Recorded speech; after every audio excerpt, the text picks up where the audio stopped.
यदि वास्तव में एते राहुल गांधी गुरुत्व नहीं ताले तुरंत कहीं समस्ते प्रतिक्रियाशील होउछंती। जदिओ भारतीय जनता पार्टी नेता माने राष्ट्रीय नेता हूँ कि राज्य स्तरीय नेता हूँ प्रांतीय नेता हूँ विभिन्न समय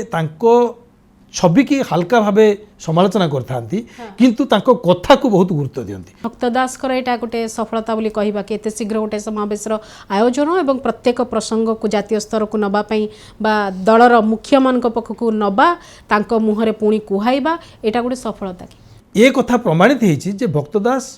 अल्प दिन दायित्व नेला परे मध्य